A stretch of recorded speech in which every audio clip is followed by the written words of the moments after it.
침례 받으신 예수님, 오늘 두 번째 시간입니다. 수요일 날 예수님이 침례 받으신 사건을 이제 말씀을 드렸는데요.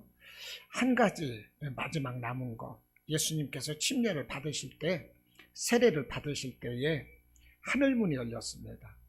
또 성령이 비둘기같이 내렸어요. 성령 세례가 임하셨거든요. 그 다음에 하늘로부터 소리가 들려서 이는 내 기뻐하는 사랑하는 자요 기뻐하는 자라, 사랑하는 아들이요 기뻐하는 자라, 이 음성이 들렸습니다. 우리가 지난 시간에 성령 세례까지, 예수님이 세례 받으실 때 성령이 임하신 것까지 말씀의 은혜를 나누었습니다. 오늘은 이제 하나님의 음성이 들린 것에 대해서 말씀의 은혜를 함께 나누고자 합니다. 그런데 우리가 이틀 전에 했던 거 다시 한번 간략하게 요약해보면 그렇습니다. 예수님께서 세례 받으신 것은 오늘날 교회에서 베풀어지는 세례의 기원이며 모범이 된다는 것입니다. 오늘날 베풀어지는 세례의 시초가 예수님이셨어요. 세례 요한이었죠. 세례 요한이 세례를 주고 예수님이 받으셨고, 그러나 예수님이 세례 받으신 것은 모범이 된다는 것입니다. 예수님은 죄가 없으십니다. 그런데도 세례를 받으셨어요. 왜 그렇습니까? 세례는 죄인이 받는 거거든요. 그런데 예수님은 죄가 없으세요. 근데도 받았어요. 이것은 예수님이 죄인의 육신의 몸으로 이 땅에 오셔서 죄인들을 구원해 주셔야만 되기 때문에 죄 있는 몸으로 죄인이 받는 세례를 받으심으로 인하여 세례가 믿는 자들에게 있어서 반드시 필요한 것이라는 것을 모범으로 보여주신 것입니다. 그런데 이 물세례가 사실적으로 구원의 조건은 아닙니다. 물세례가 구원의 조건이라면 예수님께서 십자가에서 이제 운명을 하실 때 양편에 그 두 강도가 있었습니다. 그런데 한편 강도가 네가 하나님의 아들이냐, 하나님의 아들이면 우리를 구원하고 너도 이 십자가에서 내려와라, 이렇게 비판할 때 너는 너의 죄를 지고서도 아직 깨닫지 못하느냐, 우리는 우리의 상당하는 죄를 받은 것이지만 이분은 아무 죄가 없느니라. 한편 강도가 이렇게 말을 하니까 예수님께서 오늘 네가 나와 함께 낙원에 있으리라, 이 말씀을 하셨거든요. 낙원에 있는다는 것은 예수님이 이제 마지막 재림하시고 나서 완전 천국에 이르기 전까지 믿는 자들이 갈 곳이 낙원인데, 통상 천국으로 이렇게 생각을 합니다. 이 천국에 임하는 것이 세례를 받지 않은 자가 가는 곳이라고 보면 이 십자가 옆에 한편 강도에게 낙원이 있으리라 말을 할 수가 없는 거지요. 그러니까 이 세례는 구원의 조건이 아니라 구원의 모형입니다. 모형. 구원의 모형. 그러나 이 구원의 모형이 필요하기 때문에 예수님께서는 세례를 받으라, 또 이렇게 말씀을 하셨어요. 마가복음 16장 16절에서 믿고 세례를 받는 사람은 구원을 얻을 것이다 그랬습니다. 여기서 믿는 자가 구원을 얻는다는 것이지 세례가 꼭 필요한 것은 아니거든요. 믿는 자의 모형으로서 말씀을 하는 것입니다. 이제 성도들은 이렇게 이제 예수님 말씀 따라서 세례를 받을 때 죄 씻음을 경험을 하게 됩니다. 세례가 뭐냐면 물속에 잠그는 거거든요. 이게 본래 침례입니다. 침례. 그 물속에 잠기는 것인데 헬라어로 밥티죠. 그리고 영어로는 밥티즘. 밥티조, 밥티즘, 이렇게 이제 말을 하는데 물에 잠긴다는 뜻인 것입니다. 물에 잠긴다. 그러니까 이 물에 잠긴다는 것은 무엇입니까? 물속에 잠겼다가 나오는 것은 더러운 것이 씻어졌다가 깨끗한 물로 나오는 것을 의미하는 거거든요. 그러니까 세례는 죄 씻음을 의미하는 것입니다. 그리고 죄 없으신 예수님과 온전히 연합됨으로 구원받는 자녀로 선포되고 인정받는 것, 이것이 이제 세례 의식이다 하는 거예요. 그런데 이 세례를 예수님과 연합하는 것이다 이렇게 하는데요, 이 예수님과 연합하는 것이 무슨 의미일까? 이것을 로마서 6장에서 사도 바울은 이렇게 설명을 합니다. 로마서 6장 3절로 4절 보면 이렇게 말씀을 합니다. 무릇 그리스도 예수와 합하여 세례를 받은 우리는 그의 죽으심과 합하여 세례를 받은 줄을 알지 못하느냐. 그러므로 우리가 그의 죽으심과 합하여 세례를 받음으로 그와 함께 장사되었나니 이는 아버지의 영광으로 말미암아 그리스도를 죽은 자 가운데서 살리심과 같이 우리도 또한 새 생명 가운데서 행하게 하려 함이라. 이렇게 말해요. 그러니까 이 사도 바울은 물속에 푹 잠기는 이 침례 행위, 이것을 죽음으로 보고 있는 것입니다. 예수님이 언제 죽으셨어요? 십자가에서 달려 죽으셨지요.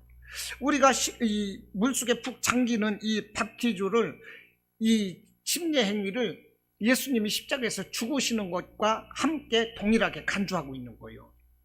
그리고서 물속에서 올라오면 씻어서 나오듯이 죄로 인하여 죽었다가 이 의롭게 씻음받고 새 생명으로 살아나는 것을 이 사도 바울은 보고 있는 것입니다. 그래서 이제 그 세례에 대해서, 이 세례가 예수님과 연합하는 것을 이제 로마서 5장 21절에서도 또 이렇게 설명을 합니다. 죄가 사망 안에서 왕노릇한 것 같이 우리가 죄로 말미암아 세례를 받을 때 예수님의 십자가 죽으심과 같이 죽는 것이고, 은혜 또한 의로 말미암아 왕노릇함과 같이 우리가 세례를 받을 때 예수 그리스도로 말미암아 영생에 이르게 되는 것이다. 이해가 되시죠? 물속에 잠갔다 나오는 것이 씻음을 의미한다는 것이죠. 죄를 씻고 새 생명으로 나오는 거예요. 예수님이 죽으셨다가 다시 살으셨거든요. 그것을 믿는 자는 죄로 인하여 죽었다가 새 생명을 얻고 다시 영원한 생명을 얻는 것처럼 이 세례가 이렇다는 것입니다. 그래서 이 세례 행위를 예수님과 연합하는 것이다. 사도 바울은 이렇게 말을 하고 있다는 것입니다.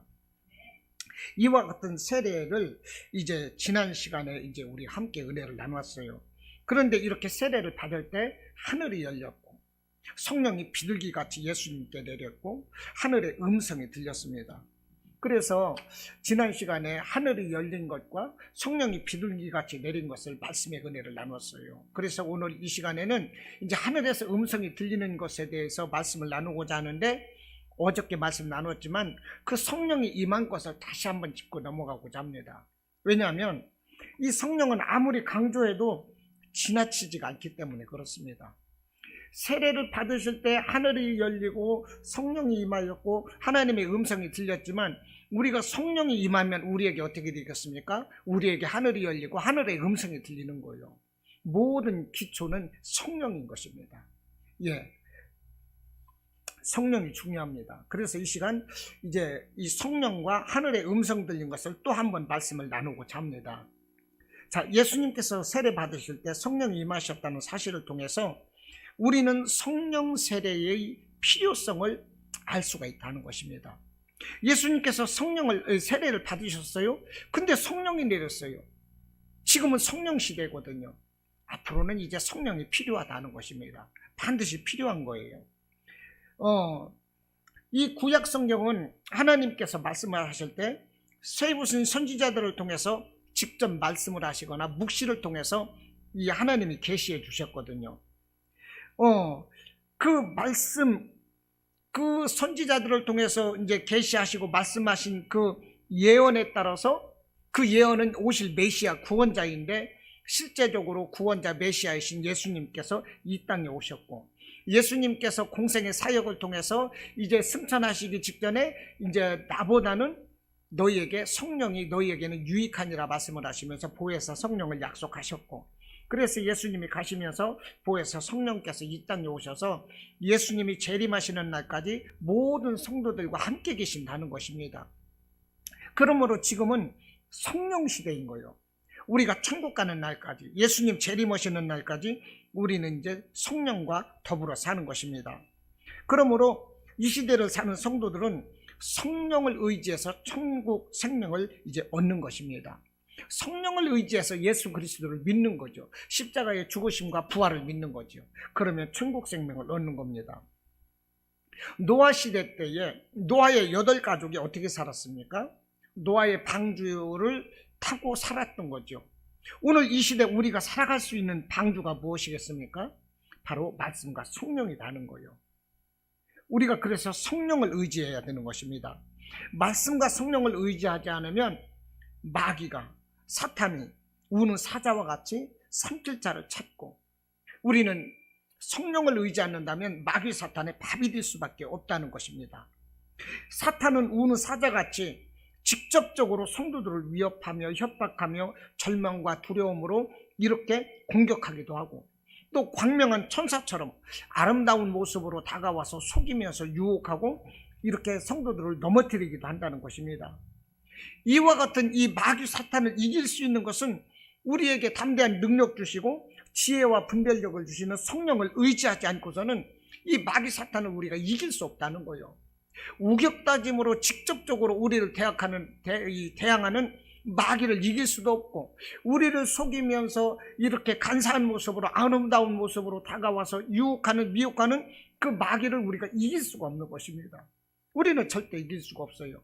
그러므로 성령을 의지해야 하는 것입니다. 성령은 아무리 강조해도 지나치지가 않아요. 반드시 받아야 합니다. 평생 밥 먹는데 밥을 안 먹어도 살 수 있을까요? 안 그러죠. 먹어야 되는 거죠.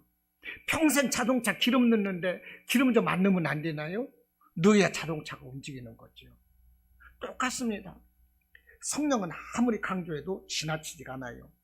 그러므로 성령을 나의 왕으로, 나의 멘토로, 나의 주인으로 모셔드려야 돼요. 예, 우리가 몸에 영양분이 결핍되면 우리 몸엔 제 기능을 다 할 수가 없지요. 허약체질이 되는 거죠. 병들지요. 똑같습니다. 우리에게 성령이 없는 삶이라는 것은 병든 신자와 같고 죽은 신자와 같은 것입니다. 결국은 하나님의 말씀에서도 떠날 수밖에 없고 하나님을 떠날 수밖에 없는 거예요. 성령이 없기 때문에 인간의 힘으로는 안 되는 것입니다. 자, 예수님께서 세례 받으심으로 하늘이 열렸고 성령이 임하셨고 하늘의 음성이 들렸습니다. 이와 같이 우리에게 성령이 임하면 우리에게 하늘이 열리게 되는 것이고요, 하나님의 음성이 들리게 되는 것입니다. 우리가 하나님을 아버지라고 하고 있어요. 왜 그렇습니까? 예수님께서 그렇게 알려주셨어요. 나는 너희 아버지고 신랑이라, 너희를 고아와 같이 내버려 두지 않고. 우리 하나님은 구약에서부터 이미 말씀을 하셨지만 우리 주님께서도 아버지라고 하셨고 아들이라고 하셨고 알려주셨지만, 그럴지라도 우리가 그것을 믿는다는 것은 성령이 역사하시기 때문에 우리가 믿는 거예요. 예수님의 십자가 죽으심과 부활, 재림을 믿는 것도 성령이 우리와 함께 하시기 때문에 우리가 이것을 믿는 것입니다. 할렐루야. 그래서 믿는 거예요. 우리가 어떻게 성령이 아니고서 하나님을 어떻게 아버지라고 할 수가 있겠어요? 우리 예수님을 어떻게 주님이라고 시인할 수가 있겠습니까? 성령이 아니고서 우리가 어떻게 귀신을 쫓아내며 새 방언을 말하며 병든 자를 고치고 담대하게 복음 전하는 일꾼이 될 수가 있느냐 하는 거예요. 오직 성령이기 때문에 가능한 것입니다. 할렐루야. 그러므로 우리가 성령을 받아야 돼요. 성령의 물꼬를 터야 합니다. 물꼬 아십니까? 물꼬. 예, 이렇게 논에서 모내기를 하고 그럴 때 물을 대려면 물이 이렇게 흘러가는 길을 만들어 놓는 거, 물길. 이 물꼬거든요, 물꼬. 그래서 이것을 막아놓기도 하고 열어놓기도 합니다. 이 성령의 물꼬를 우리가 확 터야 돼요. 제가 어려서부터 시골에서 자라서 이 물꼬를 잘 압니다. 농사 지려면 위에서부터 물이 흘러내려와야 돼요. 위에서 위에 논이 물을 받게 되면은 그 위에서 이제 물꼬를 터서 아랫논으로 내려오고, 아랫논이 받아지면 또 그 아랫논으로 내려지고, 이 물이 흘러갈 수 있도록 이렇게 물꼬를 터야 되는 것입니다. 그래야만이 모내기를 하고 농사를 지을 수가 있어요. 지금은 뭐 양수기가 있으니까 막 품어 올리지만 옛날에는 양수기가 없었어요. 그냥 천연적으로 그 비가 내리면 그 빗물을 가지고 받아서 위에서부터 아랫논까지 다 이 물꼬를 통해서 물을 받아야 됐거든요. 그러다 보니까 농사 짓는 사람들이 서로 물꼬 싸움이 심했습니다. 물꼬 싸움. 서로가 물을 대려고. 아담과 롯이 그 종들이 서로가 주인의 양들에게 그냥 이 풀을 먹이고 물을 먹이기 위해서 막 이렇게 다투었던 것처럼 시골에서는 물고싸움이 빈번하게 일어났다는 거예요, 옛날에. 예. 그래서 그 밤중에 가가지고 그냥 위에 논을 확 터놓고 물을 뭐 이렇게 도둑질해서 막 물을 대기도 하고, 또 그 사람이 오기 전에 얼른 가서 막아놓기도 하고, 그러다 서로가 싸우기도 하고 막 그랬었습니다. 이 물꼬를 트야 된다는 거예요. 이 물이 이렇게 중요해요. 예, 뭐 제가 말씀드렸지만 이 물이 없으면 밥을 지을 수가 없는 것처럼, 물이 없으면 빨래도 할 수가 없어요. 기름이 없이는 자동차도 갈 수가 없어요. 한 20일쯤 금식한 사람 가지고 그 사람 데리고 중노동 하러 가면 노동할 수가 있겠습니까? 그 사람은 살기도 힘들어요. 안 되는 거죠. 왜 그렇습니까? 굶었기 때문에. 똑같은 이치도 하는 것입니다. 성령이 아니고서는 아무것도 할 수가 없다는 거예요. 성령이 아니고서는. 우리 믿음의 삶이라는 것은 성령입니다. 성령. 성령이 바로 밥이고 기름이고 성령이 힘인 거예요. 성령을 절대 의지해야 되는 것입니다. 그러므로 성령의 물꼬를 털어하는 거예요. 성령의 물길을 막는 이 장애물들은 다 제거해야 됩니다. 이게 무엇이겠습니까? 우리 죄를 회개하는 것입니다. 성령이 임하면 우리의 생각이나 말이라든지 믿음이라든지 꿈이 다 변화를 받아요. 긍정적인 생각, 할 수 있다는 믿음, 살리고 치료하는 말, 그리고 미래의 변화와 이 기적을 이루는 이 비전의 꿈을 갖게 된다는 것입니다. 그러니까 성령이 임한 사람과 이 성령이 없는 사람은 삶의 자체가 다른 거예요. 말을 하더라도 벌써 달라요. 성령의 사람은 어떤 것을 대처하는 그 능력도 다릅니다. 응? 창의적인 생각도 달라요. 참고 인내하는 모습도 달라요. 벌써 성령이 있는 사람과 없는 사람은 다릅니다. 말씨부터 달라요. 긍정적이냐 부정적이냐, 성령이 있고 없고의 차이인 것입니다. 그러므로 성령으로 바꿔야 되는 것입니다. 마음도 바꾸고 생각도 바꾸고 말도 바꾸고 성령으로 우리는 꿈을 꾸어야 되는 것입니다. 이 공항에서 이 비행기를 타려면 검색대를 지나야 되거든요. 검색대를 지나야 되는데 이 검색대에서 삐 소리가 나면 어떻습니까? 통과 못해요. 비행기를 탈 수가 없습니다. 삐 소리가 나면은. 그러면 다시 그 사람을 세워서 삐 소리가 난 그것이 무엇인가를 찾아요. 그러면 그 가방이라든지 호주머니라든지 어디에든지 이 쇠붙이가 들어있으면 삐 소리가 나고 제지를 받는다는 것입니다. 그런데 우리가 성령 받지 못하게 하는 쇠붙이와 같은 것은 무엇일까 하는 것입니다. 우리가 성령 받으려면 이 성령 받지 못하게 하는 쇠붙이와 같은 게 있어요. 검색대에서, 공항 검색대에서 통과하지 못하게 하는 그 쇠붙이처럼 성령 받지 못하게 하는 쇠붙이 같은 게 있다니까요.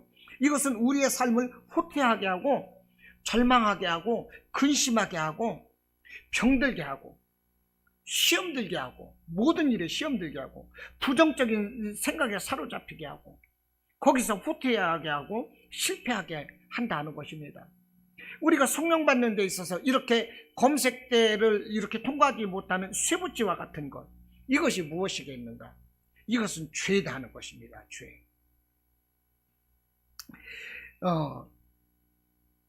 이 공항 검색대에서 삐 소리 나면서 잡혀본 적 있습니까? 아주 황당해요. 황당해. 삐 소리가 나면은 뭐지 하면서 그 비행기 못 타는 거 아닌가 조바심도 나고요. 괜히 그럽니다. 저도 그런 기억이 있어요. 그런 경험이 있는데 예를 들어서 가방 속에서 과일칼 하나를 이렇게 무의식 중에 넣었다든가 그러면 그런 게 다 걸리는 거예요. 삐 소리가 나요. 그런 것은 절대 통과가 안 되는 것입니다. 그런데 우리가 성령 받는 데 있어서 이 가로막힘이 되는 것, 그것이 있다는 거예요. 이것은 우리의 죄다는 것입니다. 세상적인 것에 얽매이는 욕심들, 그 욕심이 바로 죄거든요. 세상적인 욕심. 물질도 세상적인 것이고 정욕도 세상적인 것이고 명예도 세상적인 것이고 이 욕심이 있으면 죄를 짓는 거예요. 이 야고보서에서 사망의 그 원인이 무엇입니까? 욕심이 죄를 잉태하고 죄가 사망을 낳는다고 말을 하거든요. 이 욕심이 바로 우리가 성령 받지 못한다는 것입니다. 그러므로 내 마음 속에서 내 생각 가운데서 은밀한 죄가 있다면 이것을 회개해야 되는 거예요. 이것을 해결해야 되는 것입니다. 이 은밀한 죄가 내 안에 있을 때 내 행동을 부끄럽게 만든다는 거예요. 이 죄가 있을 때 인간됨이 되지 못하고 작은 것에도 욕심내게 되고 사람이 작아지고 그 사람의 인격이 깎아진다니까요. 이것이 바로 죄다 하는 거예요. 그래서 모든 사람들 관계 속에서도 이 죄는 안 좋은 것이고 하나님 앞에서는 더더군다나 있어서는 안 되는 것입니다. 사람들 보고서 막 용서하지 못하고 미워하고 시기하고 분노하고 이런 것, 이 다 욕심 때문이거든요. 자기 욕심이 있기 때문에 용서하지 못하고 자기 욕심이 가득하다 보니까 이해하지 못하고 막 분내고 그러는 거예요. 시기심 같은 게 왜 그렇습니까? 욕심 때문에 그래요. 내 욕심만 없으면 시기할 필요가 없는 거예요. 분노할 필요도 없어요. 내 욕심만 없으면 그냥 다 용서가 되고 다 사랑하게 되고 다 좋아 보이고 다 양보할 수가 있는 것입니다. 이 죄가 나를 가둔다는 거예요. 그러므로 내 마음속에 걸리는 죄가 있고 은밀한 것이 있다면 이런 죄들을 다 빼내야 되는 것입니다. 할렐루야. 검색대에서 이 주머니나 가방 속에서 이 쇠붙이를 빼내면 바로 통과되는 것처럼 내 안에 있는 이런 은밀한 이 죄를 다 빼내야 되는 것입니다. 우리 하나님께 고백하고 그러면 하나님은 우리를 용서해 주시고 우리는 성령의 사람이 되는 것입니다. 할렐루야. 그리고요, 이제 예수님께서 세례를 받으실 때 마지막으로 이 하나님의 음성이 들렸어요. 이는 내 사랑하는 아들이요 내 기뻐하는 자다.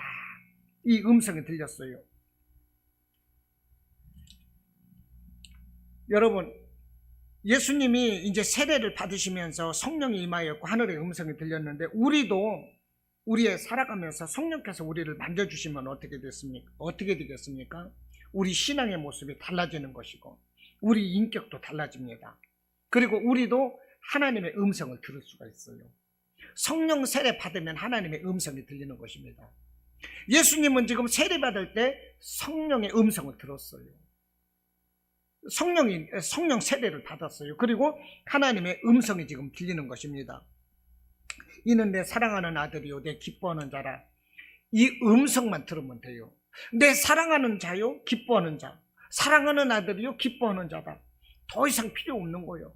우리가 누구든지 간에 부부든지 간에 친구든지 간에 가족이든지 혈육이든지 친구든지 간에 내 사랑하는 자요 기뻐하는 자라, 이런 인식만 받으면 그 완벽하게 모든 조건은 다 충족되는 것입니다. 하나님께서 지금 내 사랑하는 아들이요 기뻐하는 자라, 이 음성 속에는 모든 것이 다 패스되는 거예요. 모든 것이. 이 하나님의 이 말씀 속에서 물질도 병고침도 우리의 가정도 직장도 무슨 마음의 소원도 다 들어있는 것입니다. 지금 하나님께서 이는 내 사랑하는 아들이요 내 기뻐하는 자라, 이게 무슨 소리예요? 하나님께서 기뻐하시는 거거든요. 하나님께서 예수님을 예뻐하시는 거예요. 여러분, 예쁘면 다 줘요. 예쁜 사람한테는 다 준다니까요. 내가 기뻐하는 사람에게는 다 주는 거예요. 내 마음에 들으면 다 주는 거예요. 그러니까 자녀도 좀 지혜롭고 그런 사람은요, 부모를 기쁘게 해요. 그러면 부모는 자기가 가진 거 자녀에게 다 준다니까요. 이 야가 빠진 자녀들 보십시오. 부모님이 요즘 웬만해서 죽기 전에는 내가 재산이 있어야 자식들에게 효도받는다 그래서요, 죽을 때까지 재산을 안 넘겨주는 분들이 많거든요. 약은 자식들은 어떻게 합니까? 그냥 막 자식 돈 달라고는 안 해요. 막 잘해주는 거예요. 그러면 부모가 거기에 쏘가가지고 내가 죽기 전에 요놈한테 줘야지 하고 다 상속해 준다니까요. 그런 일 많지 않습니까? 그러니까 자식이 뭔가를 원한다면 그 부모에게 막 효도하는 거예요. 그럼 부모는 다 줘.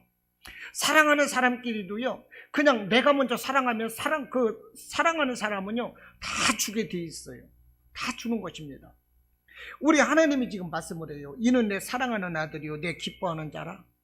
이거는 뭐 더 이상 걸릴 게 없는 거예요. 하나님께서 다 주시겠다는 거예요. 이와 같은 음성을 드려야 되는 것입니다. 여러분, 예수님은 지금 세례를 받으시는 것이 하나님을 기쁘시게 하기 위해서 세례를 받는 거거든요. 하나님의 사역을 이루시기 위해서 죄가 없으신 예수님이 자기 자존심을 내려놓고 세례를 받으시는 거예요. 자기는 하나님의 아들이고 본래 하나님이신데도 세례 요한에게 찾아가서 세례를 받고 있는 거예요. 우리 같으면 어림없죠. 목사가 성도들에게 세례를 줘야 되는데 목사가 성도들에게 대해서 무릎 꿇고 세례 달라고 하는 것과 똑같은 거지요. 예수님이 지금 이렇게 하고 있다니까요. 자존심도 내려놓는 거고 다 내려놓는 거예요. 왜요? 하나님의 뜻을 이루기 위해서. 하나님의 뜻에 따라서 내가 십자가를 지고 이 사람들을 구원해야 되기 때문에 이렇게 하는 거예요. 이것이 순서기 때문에 하나님은 이것을 기뻐하시고 이뻐하신다 이 말이요. 그러니 이 예수님에게 안 줄 게 뭐가 있어요? 다 주는 것입니다. 이런 하나님의 음성을 우리가 들어야 된다는 것입니다. 우리가 신앙생활 하면서 잘못되는 것이 무엇입니까? 실패하는 것이 무엇입니까? 하나님의 말씀이 내 안에서 메말릴 때, 내게 하나님의 말씀이 들리지 않을 때 그 신앙에서 넘어지는 거예요. 성령이 없으면 하나님의 말씀이 들릴 수가 없는 거예요. 죄가 있으면 성령을 받을 수가 없는 거예요. 말라기 이후에 예수님이 오시는 약 400년, 450년 동안 하나님의 말씀이 희귀했다고 그랬어요. 왜 그랬습니까? 죄가 만연한 거예요. 그러므로 성령 받지 못하는 거예요. 그러므로 하나님의 말씀이 없는 것입니다. 하나님의 말씀이 없으면 백성들은 망할 수밖에 없어요. 디모데후서 3장 16절로 말씀을 합니다. 모든 성경은 하나님의 감동으로 된 것으로 교훈과 책망과 바르게 함과 의로 교육하기에 유익하다 그랬어요. 이 성경 하나님의 말씀만이 사람을 온전케 하고 바로 세워준다는 거예요. 하나님의 말씀만이. 이 교도소 사역자 이상덕 목사님이 계시는데요. 이분이 젊었을 때에 조직폭력단에 가입해서 폭력전과 3범입니다. 그래서 총 교도소에서 18년간을 복역을 했어요. 정말 18년간 교도소에서 썩는다는 것이 그 좋은 인생 다 보내는 거거든요. 그런데 그분이 교도소에서 예수님을 만나고 하나님의 종이 됩니다. 그 18년 동안 이 교도소에 갇혀 살면서 감옥에 있을 때마다 늘 그 어두운 귀신에 가위 눌리는 거예요. 늘 어두운 것에 이 가위 눌리고 진 눌리고 막 그랬었는데요. 어느 날 이 성경을 보는데 이 가위 눌림이 서서히 사라지는 거예요. 그래서 계속적으로 성경을 보면서 이 어두운 세력에게 가위 눌리던 그것으로부터 이 완전히 해방되고 이 고쳐지게 됐어요. 그러면서 인격적으로 하나님을 만나고 그러면서 이제 신학을 하고 그러고서 이제 그 목사가 됐는데 이렇게 하다 보니까 자기처럼 어려운 사람들, 노숙자, 죄 짓는 사람들 이런 사람들을 돕는 사역을 합니다. 그래서 서울역이라든지 이런 데서 노숙자들에게 음식도 갖다 주고 그들 돕고 그들끼리 모여서 살면서 예배드리고 그러는 삶을 살고 있더라고요. 우리 김태촌이라고 그 조직폭력배 그 두목 있지 않습니까? 이 김태촌파가 이제 전국에서 폭력 조직단 중에서도 상당히 센 이 조직인데 거기에서 이 문병철 씨라고 들어보셨나요? 문병철 씨라고 김태촌에게 그 형님 하면서 같이 지내던 사람이요. 말 놓고 이렇게 친하게. 그런데 이 사람 키도 크고 이 한덩치 하거든요. 그런데 이 사람이 이제 그 김태촌파에서 핵심 인물이었습니다. 그런데 20대에 이제 그 죄를 짓고 김태촌도 깜빵에 가고 이 사람도 깜빵에 가는 거예요. 그런데 이 깜빵에서 죄수들을 그냥 평정을 하는 거예요. 등치도 좋고 주먹을 잘 쓰니까 한 방이면 다 날아가거든요. 그래서 이제 이 죄수들 간에도 그런 힘의 논리가 있는데, 이 작업하면서 이 나무를 가지고 몽둥이를 깎아가지고서 죄수들을 엎어놓고 막 그러는데, 이 한 방면 나가 떨어지고 하는 그런 힘이 있으니까 아무도 그 험악한 죄수들일지라도 아무도 이 문병철 씨한테 대꾸하지 못하는 거예요. 이때 67살 된 그 꾸부적한 그 작은 체구의 노인 한 사람이 이 문병철 씨에게 딱 걸어 나오는 것입니다. 너희들 할 말 있어? 불만 있어? 불만 있으면 나와. 이렇게 할 때 아무도 대꾸를 못하는 거예요. 그런데 67세의 그 작은 체구의 노인이 이 문병철 씨에게 나갔다는 거예요. 그런데 이분이 누구냐면 정치 사상범으로 억울하게 이 감옥에 간 목사님이셨어요. 그런데 그 목사님이 그 문병철 씨한테 나가서 그 사람만 들을 수 있는 작은 목소리로 이렇게 말했답니다. 형제님, 가장 겁나는 게 무엇인 줄 아시오? 개요. 그랬다는 거예요. 사자는 두려움이 있기 때문에 노루나 늑대가 와도 짖지 않고 내버려 두는데, 개는 두렵기 때문에 웡웡 짖는 것이요. 당신이 바로 개 같은 사람이요. 그러고서 들어가 버렸어. 근데 그 얘기를 듣는 순간에 몽둥이를 들고 있다가 깜짝 놀래가지고 순식간에 몽둥이를 딱 놓쳐버렸대요. 그렇게 완력이 있으니 깡패도. 그래서 뭐라고? 내가 개라고? 내가 겁이 많다고? 순간 자기 모습이 딱 느껴지더라는 거예요. 그러면서 오죽하면 몽둥이를 놓쳤겠어. 그렇게 해서 겉으로는 태어난 척하고, 그 67세 노인 할아버지가 작은 소리로 말해서 자기만 들었지만도 괜히 태어난 척했지만 괜히 자존심 상하고 막 큰 충격을 받았어요. 그래서 이제 그 자리 끝나고 나서 그 목공실인가 작업장에 가가지고서 막 생각에 잠겨 있는데 안절부절 못하고 자존심 상하는 거죠. 근데 그 할아버지가 다시 딱 오는 거예요. 아이, 젊은이가 뭘 그런 걸 가지고 그렇게 뭐 그러더니 하는 말씀이, 강해지기를 원하시면 성경을 보시오. 이렇게 하고 그 할아버지가 또 나가는 거예요. 강해지기를 원하면 성경을 보시오. 그동안에는 막 욕만 하고 사람들 패기나 하고 군기만 잡았지 성경 보는 사람들 비웃고 그랬거든요. 그래서 강해지려면 성경을 봐라. 그리고 목사인데 목사가 그런 얘기를 하니까 담대하게 나와서, 그래서요 다른 사람들 보는 성경을 어깨너머로 훔쳐봤답니다. 어이, 거기 뭐라고 나왔어? 그러면 불만이요? 막 그러면서 훔쳐봤어요. 화장실에서 몰래 성경을 봤어요. 그러다 그 성경 말씀에 딱 잡혀버리는 거예요. 성경 말씀에 꽉 잡히는 거예요. 그래서 완전히 그 성경으로 새 사람이 되었습니다. 교도소 내에서 이 주먹 쓰던 깡패가 이 죄수들에게 하나님을 전하는 전도자가 되는 거예요. 그리고 막 그 무질서하게 난동 피우고 이러는 사람들을 하나님의 말씀과 사랑으로 그 사람들을 교화시켜요. 이 깡패가 이렇게 변하는 거예요. 그렇게 해서 이 사람이 가추수를 하게 됩니다. 가석방이라고 해야 되나요? 예, 그 형기를 다 마치지 않고 이제 석방되는 거죠. 그러면서 지금은 이제 그 집사가 됐는데, 이 사람은 전국적으로 아주 이 간증을 하러 다녀요. 간증을 하러 다니는데, 이상하게도 성경을 보니까 이 성경 말씀이 한 구절을 보면 머릿속에 새겨지는 거예요. 그래서 놀랍게 성경을 다 외우대요. 이 사람 간증하는 것은 뭐 성경이 얼마나 많이 나오는지 몰라. 그냥 신구약이 막 나와요.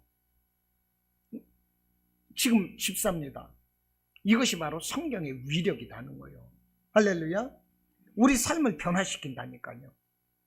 이 잠언서 11장 9절에서 의인은 그 지식으로 말미암아 구원을 얻느니라 그래요.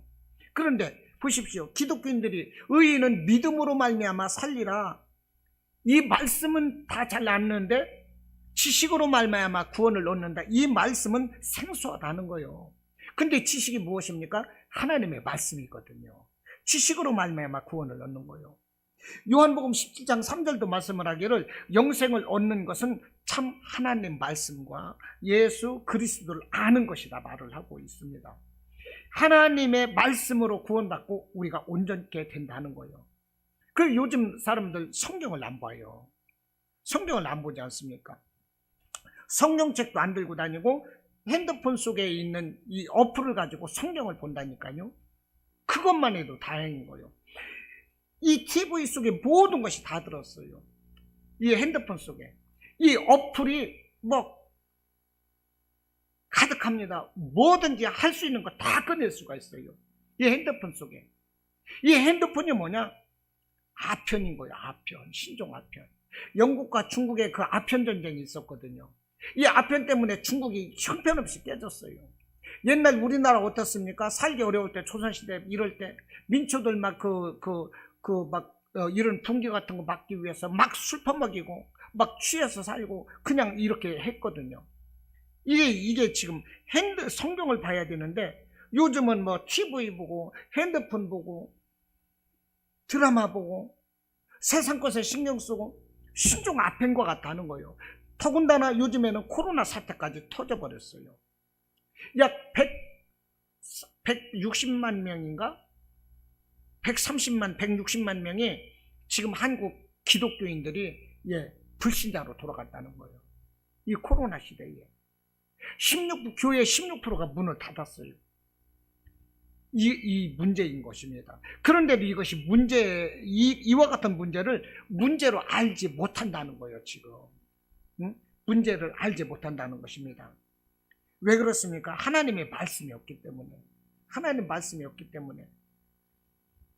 하나님은 말씀으로 천지만물을 지으셨습니다. 사무엘하 7장 28절 보니까 오직 주는 하나님이시며 말씀이 참되시니이다 그랬습니다. 요한복음 6장 63절로 내가 너희에게 이른 말은 영이요 생명이라 그랬어요. 요한복음 6장 68절에서 이 베드로가 그럽니다. 주여 영생의 말씀이 주께 있사오니 우리가 누구에게로 가오리까? 영생의 말씀이 주께 있는데 누구에게로 가겠느냐? 우리 하나님의 말씀은 생명의 말씀이라니까요. 요한복음 17장 17절 아버지의 말씀은 진리니이다 그랬어요. 요한복음 1장 1절에서 이 말씀은 곧 하나님이시니라. 이 성경, 이 말씀이 곧 하나님이신 거예요. 하나님은 오늘날 말씀으로 우리에게 계시하시는 것입니다. 자기 자신을 드러내는 거예요. 이 말씀의 옷을 입고 우리에게 오시는 거예요. 이 우주 만물에 이 나무도 이 모든 동물도 사람도 하나님의 말씀 따라서 지어졌거든요. 그러므로 이 우주 만물의 모든 것은 말씀의 옷을 입고 있는 것입니다. 이 말씀 안에서 우리가 살아가야 되는 것입니다. 말씀을 정리하겠습니다. 예수님은 세례 받으실 때 하늘문이 열렸습니다. 그리고 성령이 임했습니다. 성령 세례를 받으셨다는 거예요. 그리고 하늘에서 소리가 들렸어요. 예수님은 이런 어마어마한 하나님의 축복을 바라셨을까요? 물론 이 누가복음에서는 세례 받으실 때 예수님이 기도하셨다라고 적고 있어요. 그렇지만 하나님의 뜻을 이루기 위해서 예수님이 세례를 받으셨어요. 하늘문이 열리고 성령 세례를 받고 하늘에서 음성이 들리는 것까지는 기대하지 못하셨을지도 몰라요. 그러나 하나님은 하늘문을 열어주셨고 성령 세례를 베풀어 주셨고 내 사랑하는 아들이요 기뻐하는 자라는 이런 축복된 음성을 들려주셨다는 것입니다. 우리도 하나님 기뻐하시는 그런 삶을 산다면, 하나님의 뜻을 이루는 삶을 우리가 살아간다면 우리의 신앙 여정 가운데서도 하늘문은 열릴 것입니다.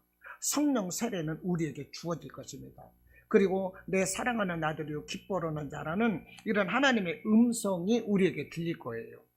이런 복된 신앙생활이 되실 수 있기를 주님의 이름으로 축원합니다. 아멘.